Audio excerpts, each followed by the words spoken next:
Welcome, everybody, to another episode of War and Peace Baseball. I'm Farbod Mikazi here today with Alex Uwe. Rudy could not be here today because he's busy colleging up there in Michigan and shit. How are you, Uwe? I'm really good. I'm here today, so I guess I'm colleging wrong, but I am in my... You're colleging wrong. I mean, Yep. I am sitting in I don't know how else to call it. I'm sitting in the suite of my dorm right now, so interruptions are inevitable, but we will push through anyway and talk some baseball. We're a resilient duo. We'll get to it. So we haven't really talked about anything since the teams were clinching. So how about we go all the way back to the AL wildcard game?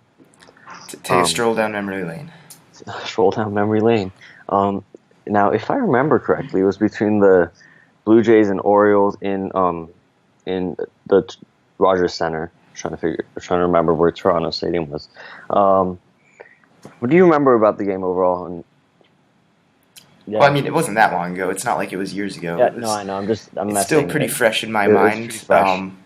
Obviously, the extra inning heroics from Encarnacion are what really rallied the Blue Jays up and pushed them through. But it was a very short leash game in general. Like, both starters didn't really last very long into the game. It was very strategic for an American League game, especially. That's quite kind of ironic though, because I mean, as we both know, towards the end, it was we kind of questioned one of the strategies of Buck Showalter. Oh yeah, no doubt about it. So if anyone doesn't know by now, Buck Showalter, he brought in a couple guys that we just didn't expect him to bring in before one of the possible AL Cy Young candidates in Zach Britton, and like he brought in Brian Dunsing. Brian Dunsing did his job. Jimenez, he brought in Ubaldo Jimenez, and obviously we know that Jimenez didn't. What do you think about that overall?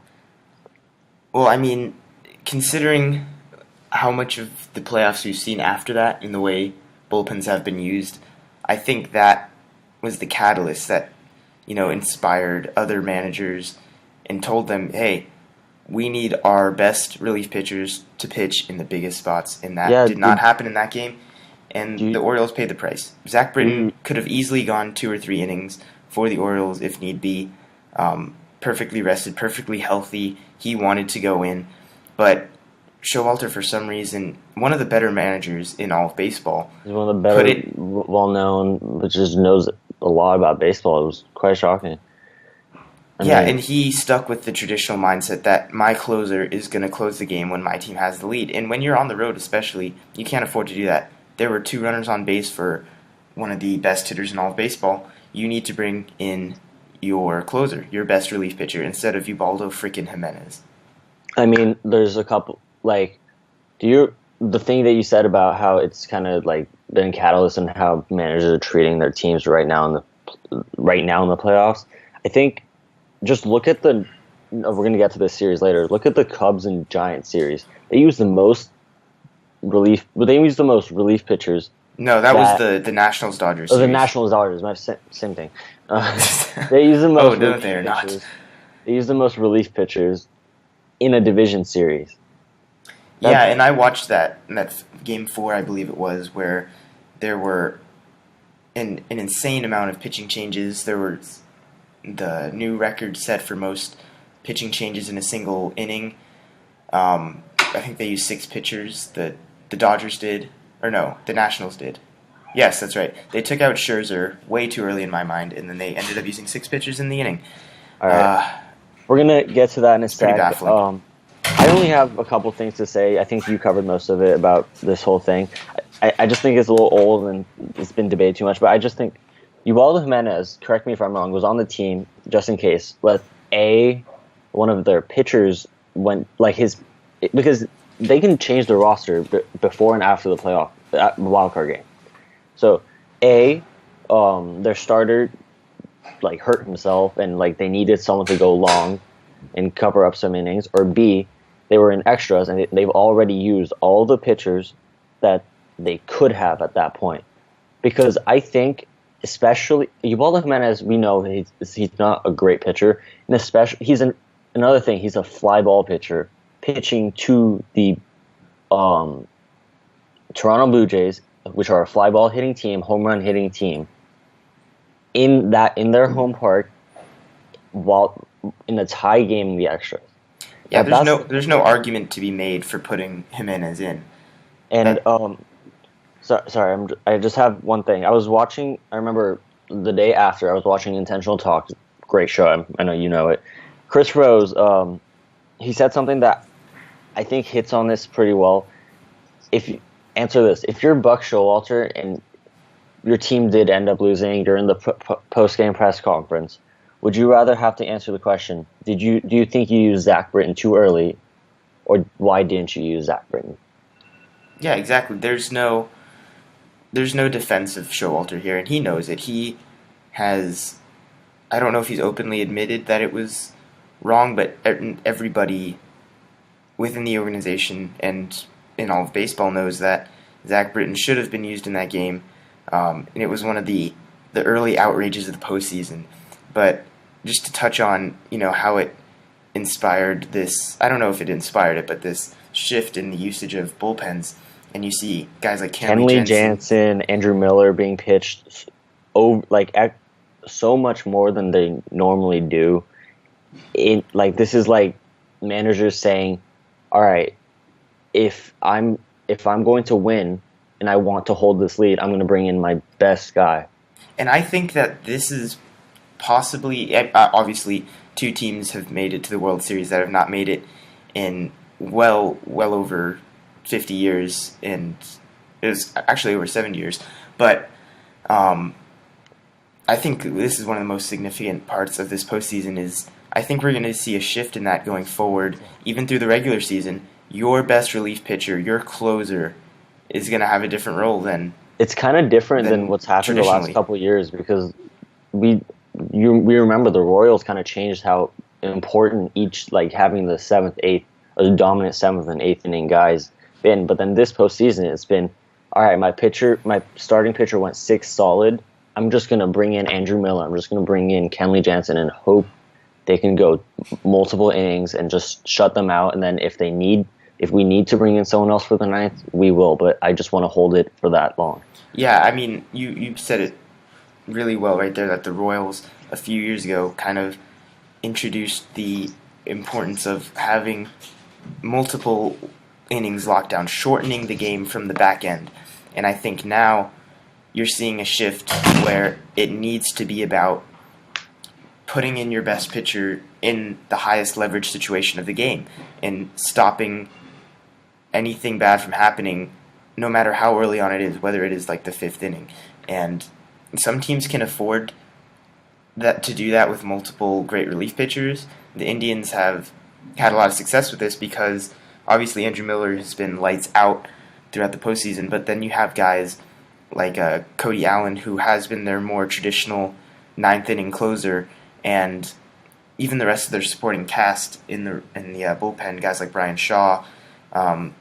There's others that I should be mentioning right now, but Cody Allen.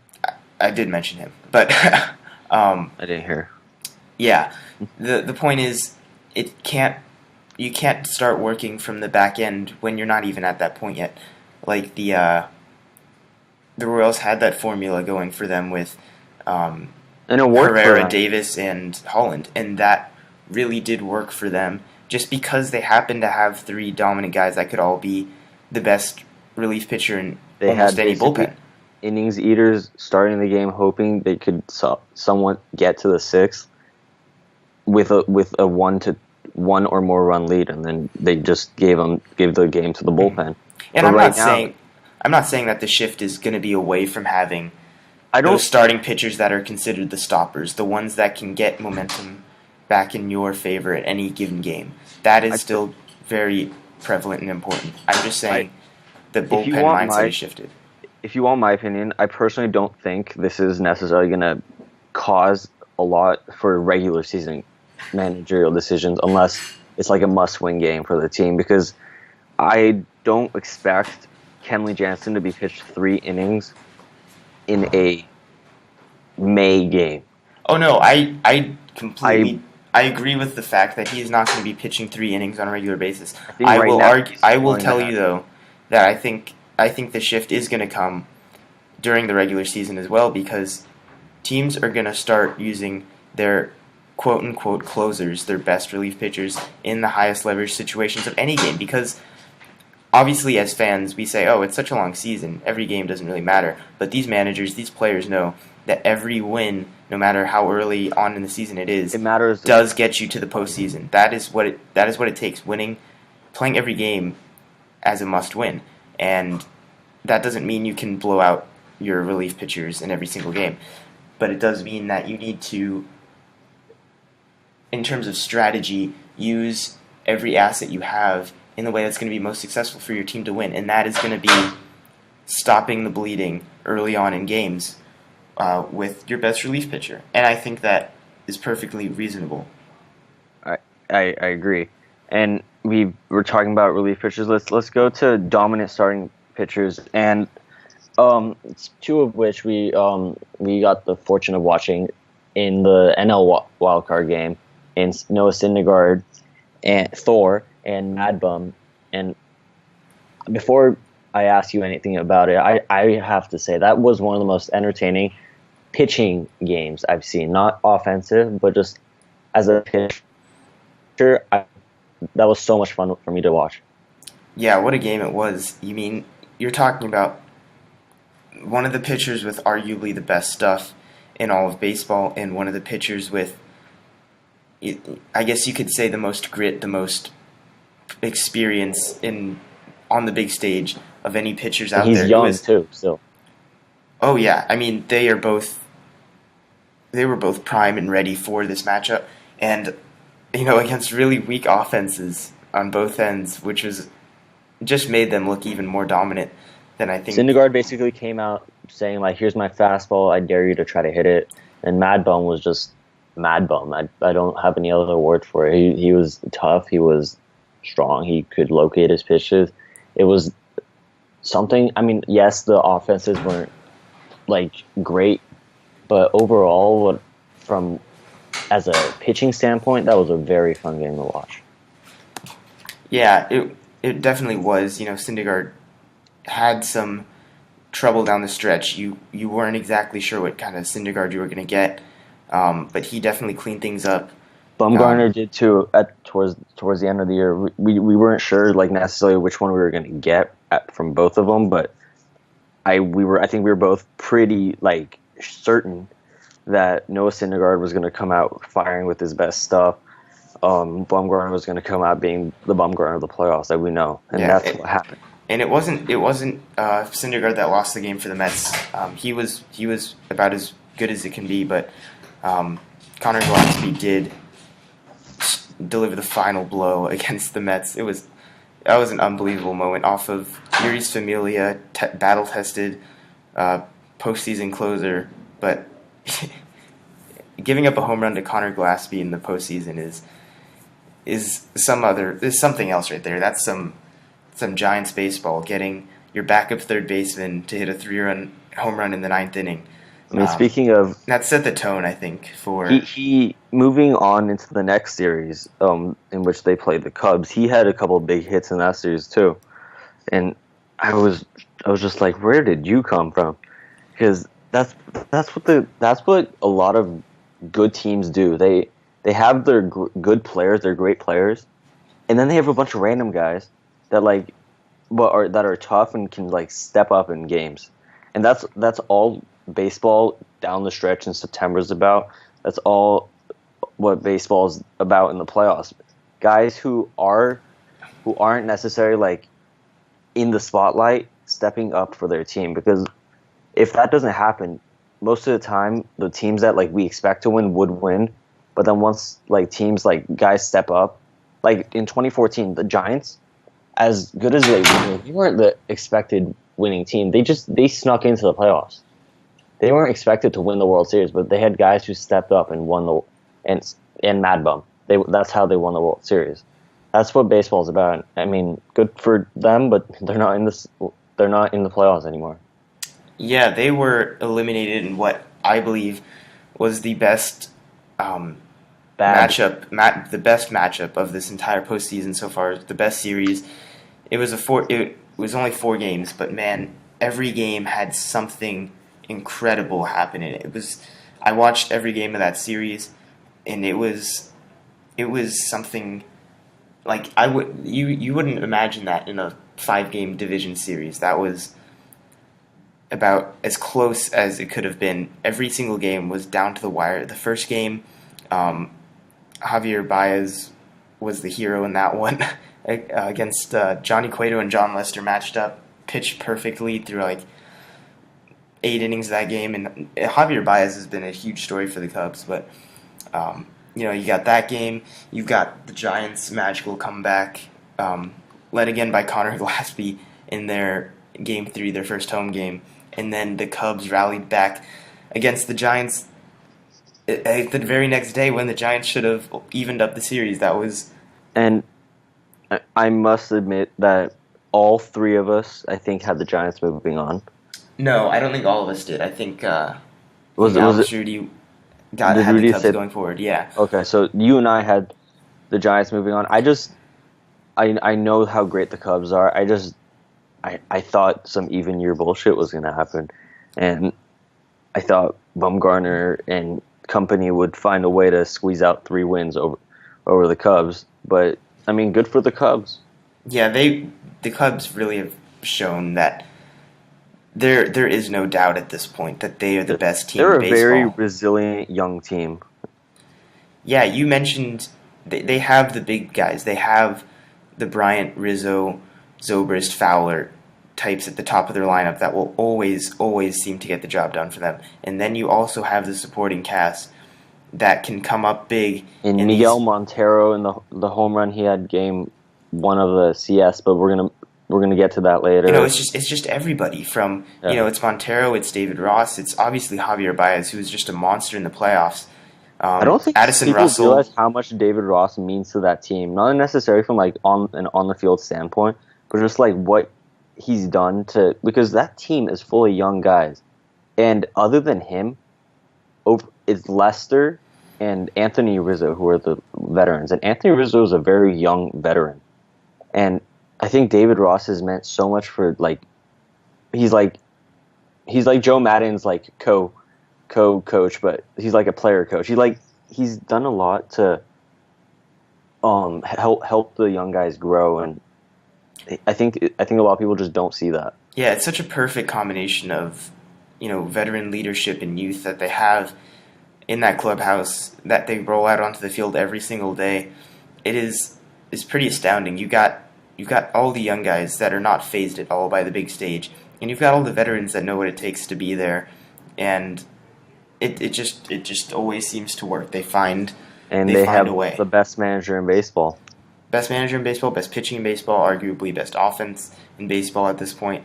It is something really impressive. I think we should maybe take a pause on the Cubs praise for a little bit, because there are other teams in the playoffs, or that. Well, there were. Rest in peace, other teams.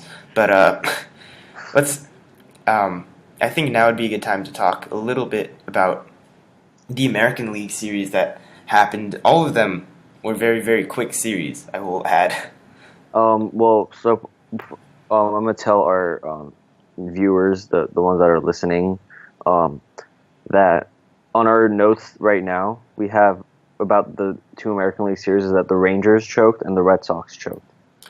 I don't know if it is just that those teams choked, because the Red Sox didn't play particularly poorly. The Indians just flat out outplayed them in every facet of the game. But I agree on that. Maybe not the Red Sox, but when you're the team that the Rangers were during the regular season, and you have the pitching, like the Blue Jays just absolutely beat up on the Rangers. It was it was an ERA close to 14 from Texas starting pitchers, I believe, which is just not which ever going to win you a series. One of their aces gave up 4 home runs.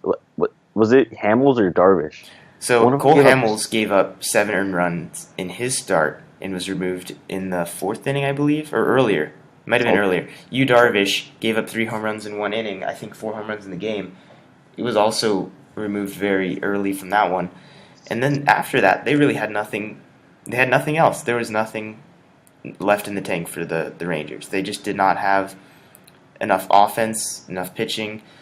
Like the Blue Jays pitching is really, really impressive. You saw Marco Estrada and Jay Happ do their thing, shut down a very good Texas lineup.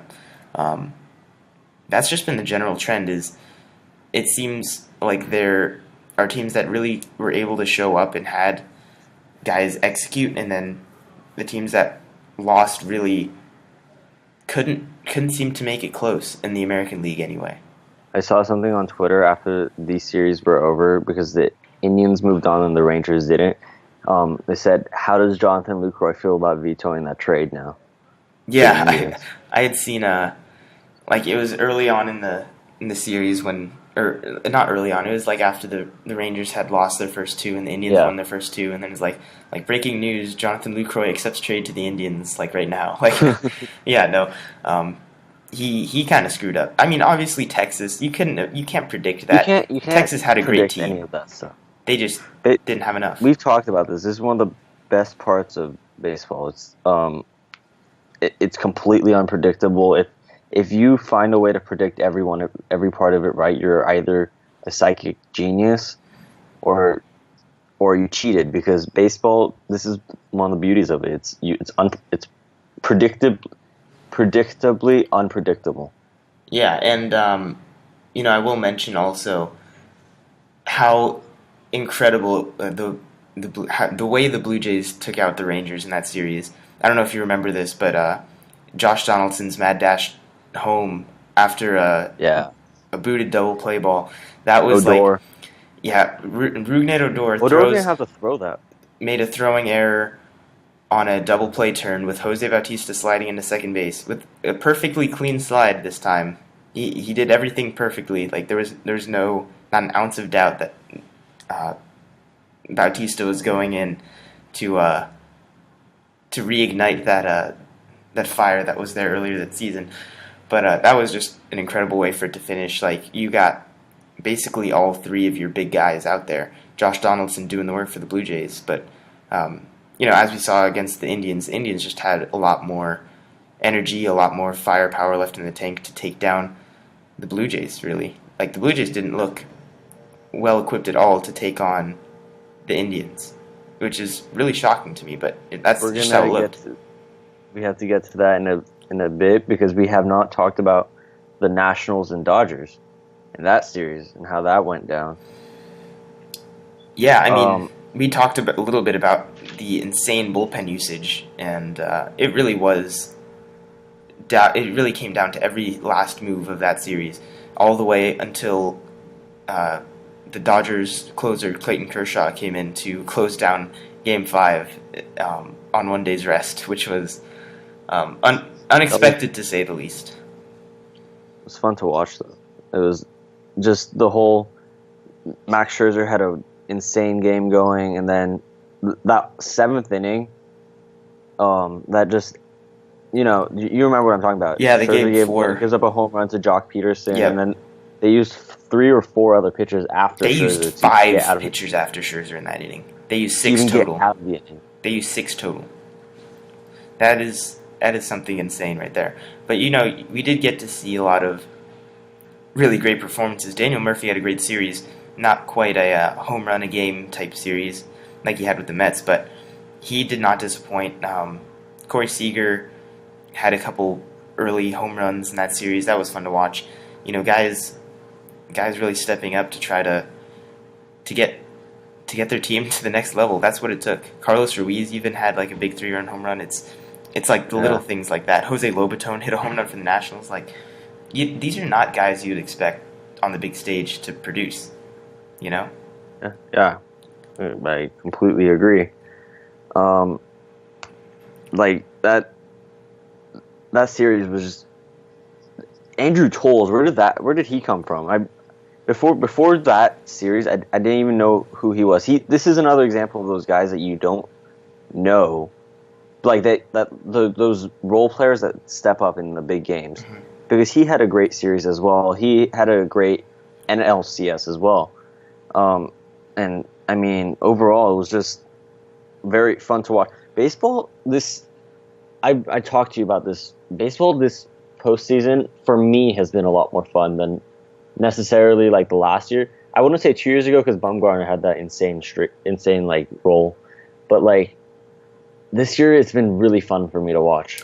Well, I mean, I think with every season, there's moments, there's certain things that you can pick out. Oh yeah, it's completely. And say just were completely magical. There's always something amazing happening in October. Last year, obviously, Daniel Murphy was the talk of all of the world. Basically, he was godlike last year, and that was incredibly fun to watch. Madison Bumgarner, in the same case, the year before. This year, it's hard to say because the teams are just so much more balanced now. There's so many heroes for, especially the teams that made it there, the Indians and the Cubs. That's you the can't thing, pick out one player that got them there. Obviously, Andrew Miller and like guys like Javier Baez and John Lester, guys that were the MVPs of those series, were major contributors, but everybody on those teams was contributing. The Indians had, guys like Mike Napoli, Jason Kipnis step up, Jose Ramirez, Corey Kluber started 2 games in that series, were fantastic in both of them. Like, there's so many contributors that really stood out. It's not the one-man show that you're used to seeing. It's going to be a really close series, and not in the way it has been the last few years, I think. I completely agree. It's going to be fun baseball, and I love baseball overall. We talked about Kershaw and coming in off of 1 day's rest, and then he comes out against the Cubs in their next series, and his first start, we'll get to the next start later, his first start, he threw a great game, and, I mean, that series was just insanely fun to watch, too. Just because, just take this into account, the Dodgers had used more players this season than any team. They used more players than the Angels this year. But then, this is one thing we've been talking about for years. The Dodgers, I remember a couple years ago, we were like, oh, this team is really good, and one thing they have is depth. This is one of the most resilient Dodgers teams I've seen in a while. This is one of the most... They used so many players this year, won the division, arguably beat one... I think we chose... I don't know who you chose, but I believe I chose the Nationals over the Dodgers. Because I just thought the Nationals were... I just thought they were way too good to lose to the Dodgers. And then they put up an insanely good fight. I'm sorry, I'm using insane a lot. They put up a really good fight against the Cubs. And, I mean, congrats on a great season to them. I don't know. What are your thoughts on them? I thought the amazing thing was that they gave the Cubs a good fight. They seemed, because you watched both series and you see the Cubs, they win on such an amazing comeback, and they just they seemed like they had all the momentum in the world going for them. And the Dodgers just barely scraped by the Nationals. Used Kenley Jansen and Clayton Kershaw almost to what you would imagine to be their limits, and then they come out and win 2 games really quickly. They didn't win the first game, but they really did make it interesting. Especially winning one on the road at Wrigley Field. That was when I was like, man, these guys really might give them a run for their money. I mean, obviously, the Cubs are hard to bet against. They're really hard to bet against, but the Dodgers made it close. Exactly. To be completely honest, before the series, I had the Cubs winning in 4, and after the first game of the series, after Miguel Montero's home run, and they won by that number, I just thought that momentum was too high, and I was like, all right, I'm content with my pick. I'm like, I think they're going to win, and then the Dodgers surprised me, and the thing I say after I make my predictions, I think this is going to happen, but I invite the other side to prove me wrong. And the Dodgers proved me wrong in that I didn't think they were going to put up as much of a fight as they did. Yeah, I mean, great series overall. Kershaw got lit up in that last start. That was when you knew it was over, basically. And the Cubs' celebration, making it to the postseason, the World Series, was one of the greatest things ever. Even if you're not a Cubs fan, you just felt, you got the chills, basically. Like you watch that stadium explode. You try to understand how long it's been. If you're not a Cubs fan or like a longtime Cubs fan, you can't truly understand the feeling that there is right now. But it's just insane. It is insane. I use that word too much. I'm sorry. It's okay. It's now is the time for insanity to reign supreme, because it is in fact the most insane time of year for baseball, and we will get to watch one more series. And before, we haven't talked about the American League. That is true. Well, I mean, the Indians kind of mop the floor with everybody.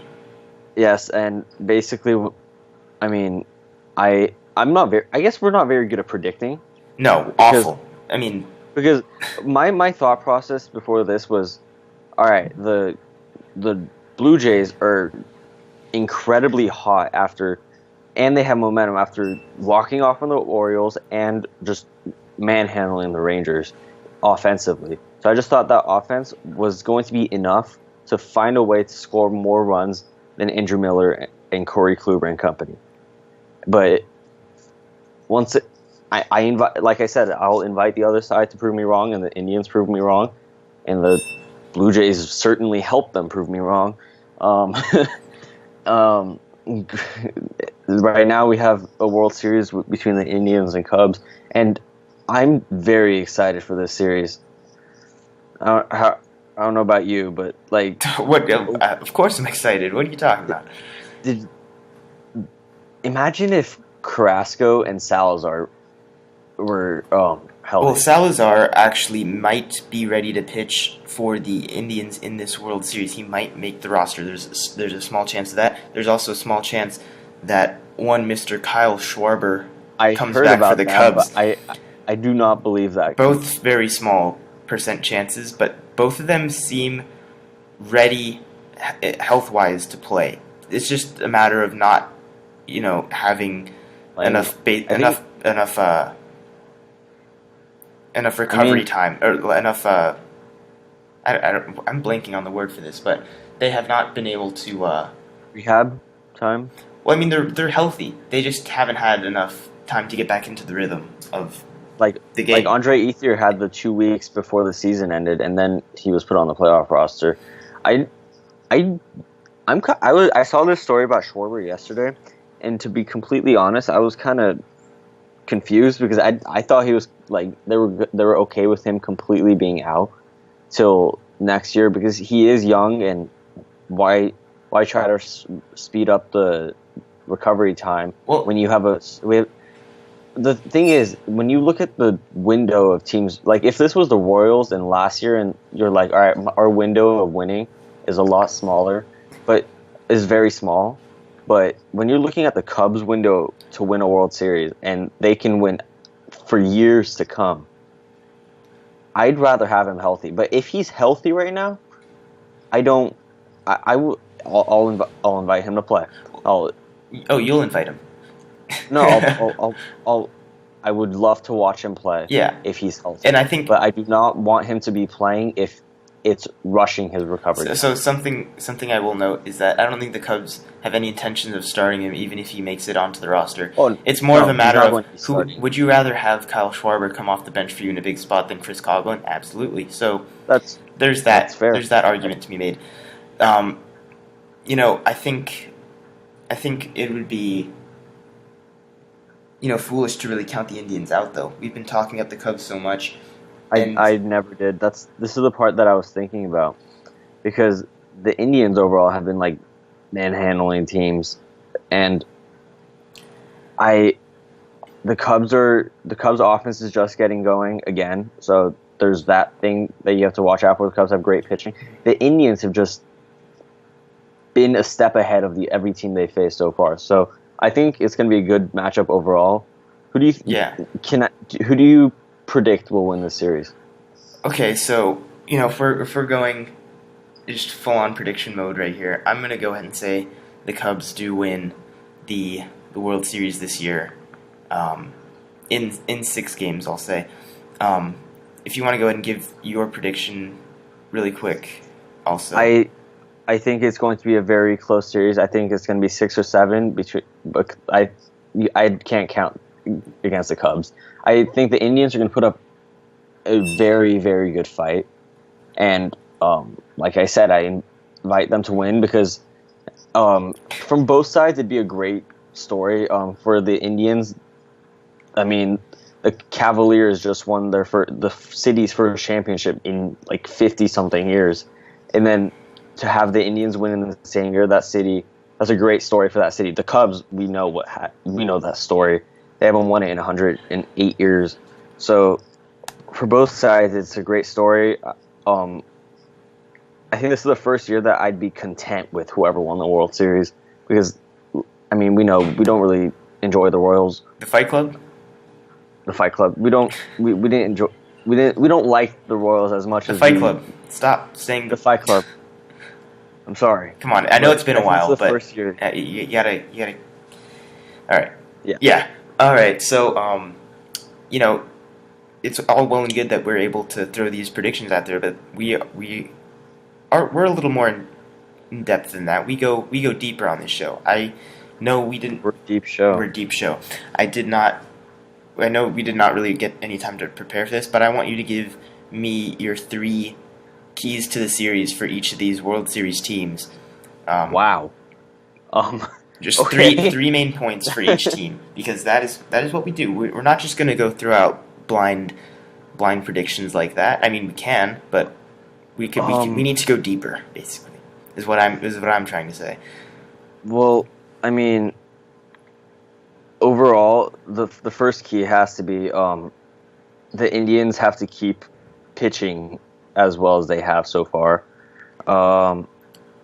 because, I mean, to put up that fight that we've been talking about, because this this Cubs offense, as I just mentioned, has been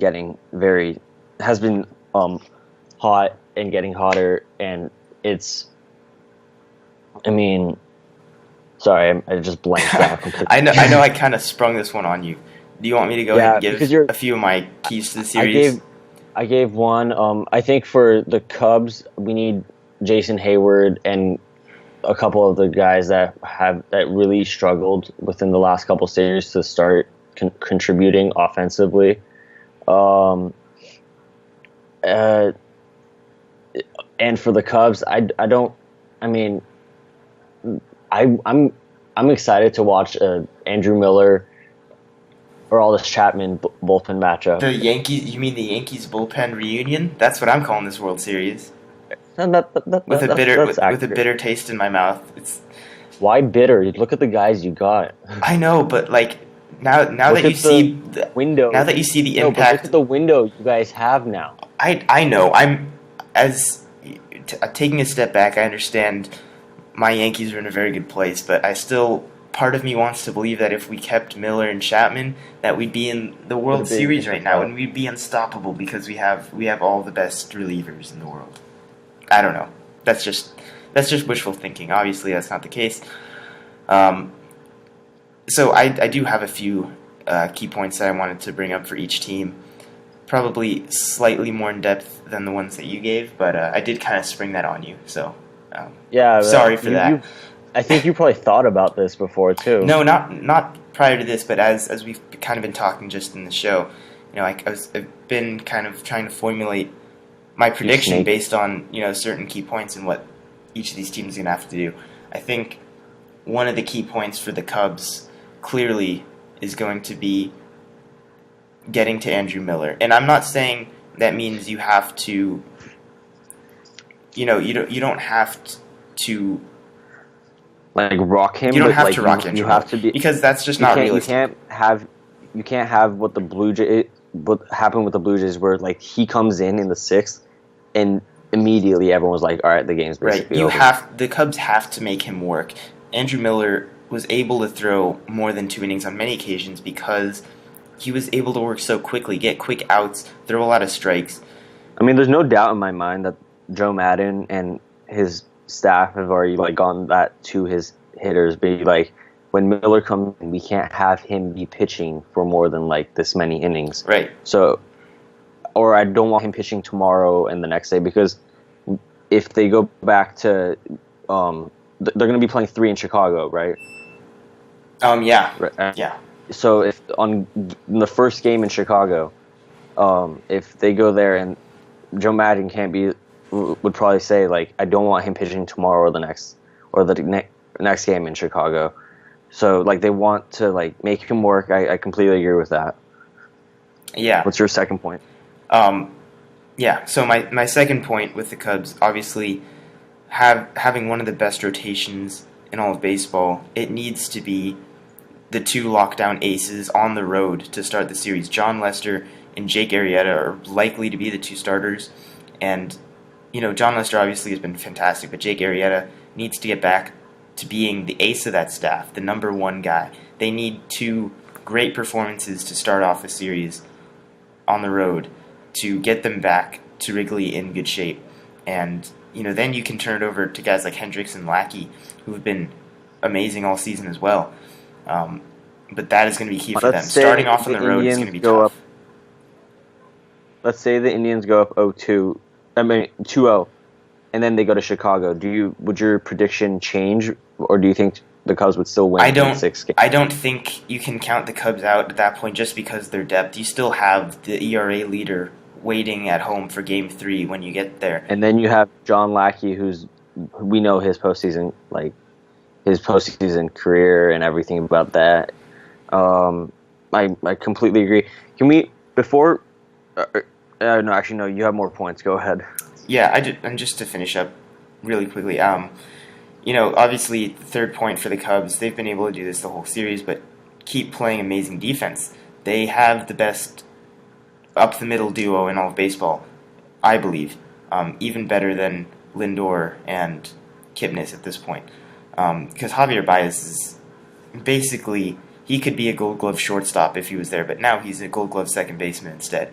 So they definitely have that edge. They have amazing outfield defense. They have multiple amazing catchers. They have Wilson Contreras with one of the best arms from behind the plate in all of baseball. They are going to have to continue playing really good defense against an Indians team that really does have better hitting skills than some of the other teams that they've played against in terms of like batting average and just the ability to get to pitchers, and the defense is going to have to come up big for the Cubs. Really quick with the Indians, they obviously look on paper like they're at a disadvantage, but I think when you look at that lineup, it's a sneaky good lineup, and they're going to need contributions from the guys that have been sneaky all year for them. Jose Ramirez is one of those guys that has been sneaky all year. I think once they play the game against John Lester, especially, is going to be a very good test of if Lester can finally find a way to throw to first, because the Indians have speed on their team, and that speed isn't afraid to run either. That is a fantastic point. Also, is that the Indians will take advantage of the small flaws that the Cubs do have, whether it's Lester's pickoff move and things like that. That's one of the things they've been great at doing all year. They take advantage when they see an opportunity. So, before we finish up this Cubs thing, I'm gonna kind of branch it out a little bit, because I know we talked about how great this means to the fans. I'm going to talk about the people that built the team that is the Cubs. Like Theo Epstein, let me talk about this. He turned Jeff Samardzija and Jason Hamill into Addison Russell, and then he got Hamill back later. He turned Andrew Kashner to Anthony Rizzo, Scott Feldman to Arrieta, Ryan Dempster to the ERA leader, Kyle Hendricks, Luis Valbuena to Dexter Fowler, and then he drafted well. He built, and then he used some free agents. And look at the team right now. That team has a window to win for years to come. And I'd say congratulations to. Oh, he also has the best manager in the game. Congratulations to Joe Maddon, Theo Epstein, the Cubs, and the fans as a whole. They're a very exciting team. Yeah, and I think that is the key for them. Is it's a dynasty they've built. It's not just this year. in its Not necessarily if they're going to win the World Series this year, or like if they're going to win the World Series with this group. It's how many they're going to win. Yeah, exactly. I think you said it perfectly there. I think, we've talked a lot about this final series already, and I think, regardless of what we say, it is going to be fun to watch. Things could be the complete opposite of what we said. They could be right on point with what we Very said. likely could be, because we haven't been very right all postseason. So, I mean, Indians fans, that's your hope. Yeah, I guess. that is the silver lining, I guess, is that we are consistently wrong. But it is going to be consistent. It is going to be a great series. I am certainly going to enjoy the hell of it. I hope everybody out there will, really embrace the importance of this series and, take a break from watching football to watch some postseason baseball, because it is going to be so much fun. And Indians fans, if your team wins, we invite you guys to tweet us in at WPB./_baseball, right? And just tell us how bad we are at predicting. Yeah, it's a WPB_podcast. Podcast. Yeah, and we have been live tweeting a lot during these games, so please join us on Twitter. It'll make it a lot more fun. Obviously, you can leave us any feedback you have there, or on